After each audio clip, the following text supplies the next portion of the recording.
In this day and age, everyone thinks they're a nutrition expert, and that can lend itself to some pretty scary nutrition advice floating around. So today I'm taking your submissions from Instagram where you shared with me the scariest nutrition advice you've ever received. So if you're new to the channel, quick welcome. My name is Katie. I'm a registered dietitian and certified personal trainer, and I help debunk diet myths on the internets. And also I love to help teach you how to have a healthy and sustainable relationship with nutrition and fitness. So without further ado, let's get into the scariest nutrition advice you've ever received. And I will give some commentary as to my thoughts as well.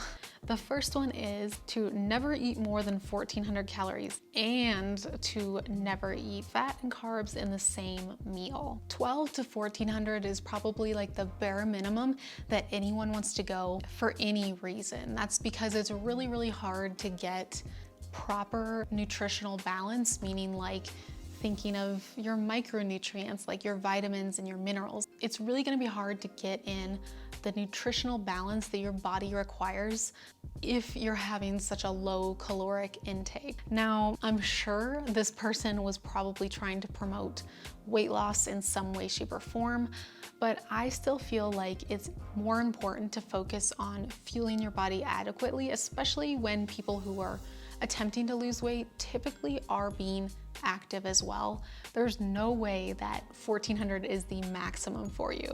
Now, never eating fat and carbs in the same meal just feels so bizarre to me. I wonder what that's stemming from or what their supposed reason for that is. My guess is that it's one of those weird digestion things where they tell you that eating two different things at the same time, one of them's gonna rot in your stomach and one of them's like not gonna digest properly. Like, I really hate when people do that. It's not true. There's no scientific evidence behind that. False.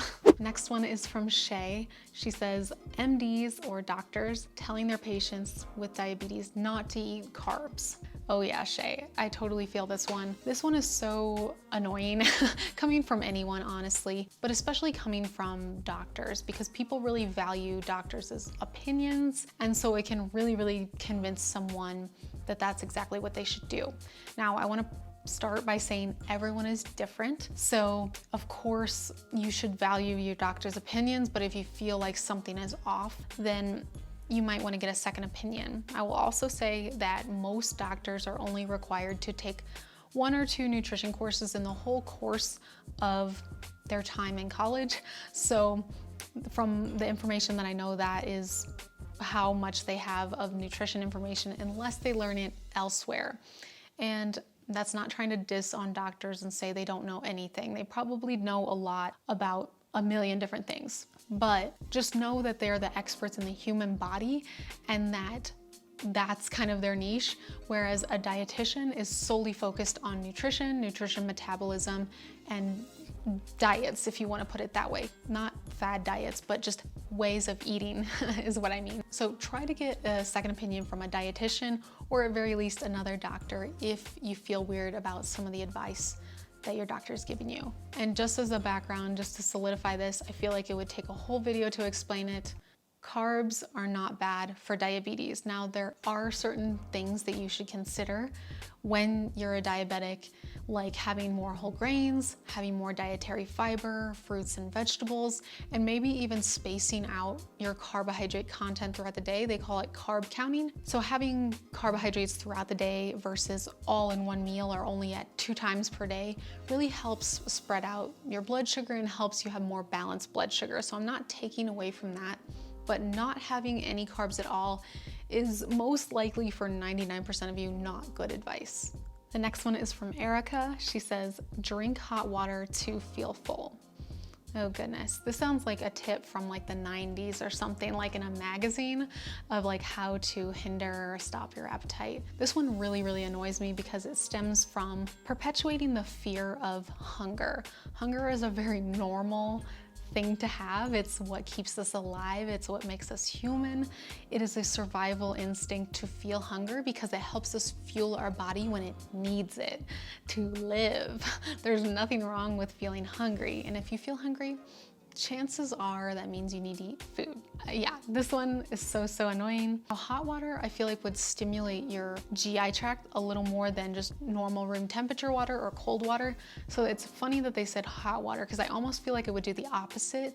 After it kind of processes through your body, it would almost like stimulate your body to feel more hungry later. So that's interesting to me. Next one is don't eat fruit because it's full of sugar. Oh my God, this is like the bane of my existence as a dietitian, is to hear that fruit is bad for you. Like, if we're gonna call anything bad that's a food, it's not gonna be fruit. Fruit is gonna be like one of the last things we're gonna call bad. Fruit is full of so many positive things, including antioxidants that actually help your body fight free radicals. And without speaking in lingo, fruits and veggies have antioxidants that help your body fight bad things. So that's not a negative thing, that's a positive. So whoever said that is absolutely wrong, no questions asked. Next one is, are you diabetic? Don't eat anything white.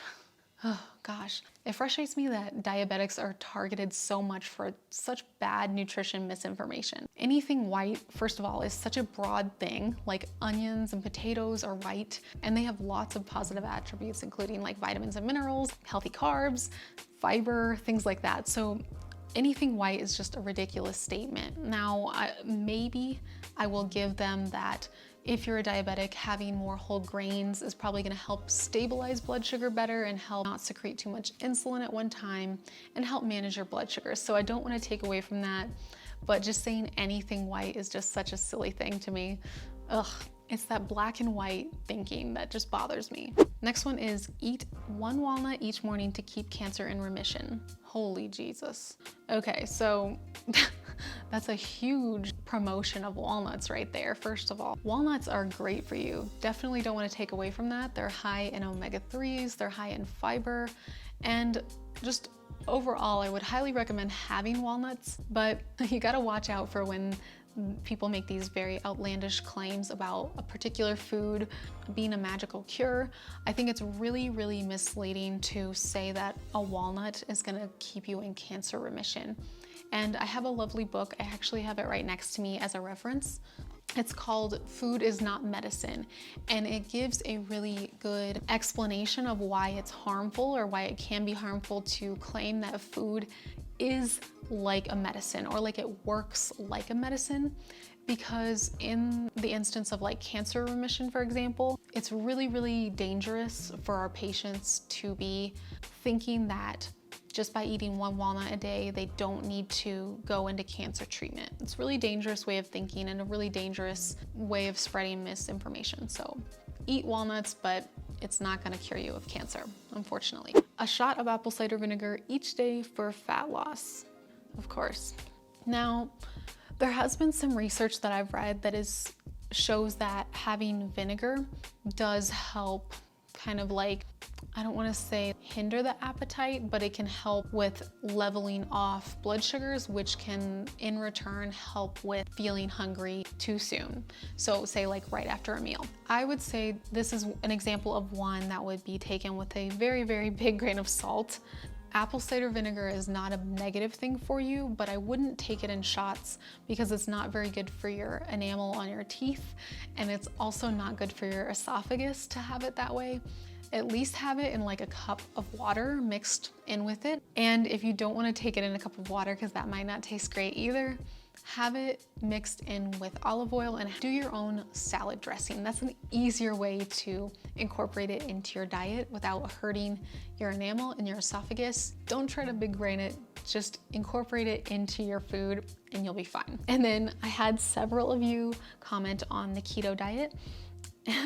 Keto diet, enough said. Literally ketosis being a good thing. It's so scary to me. Like, why TF would you want to do that? Totally agree with you, both of you who commented this. Thank you so much for sharing. I knew keto would come up on this, and oh my God, I think it's about time for me to do a stinking video on it dedicated. I'm honestly terrified because I know so many people will come out of the woodworks and just attack me for no reason, who have no idea what they're talking about keto.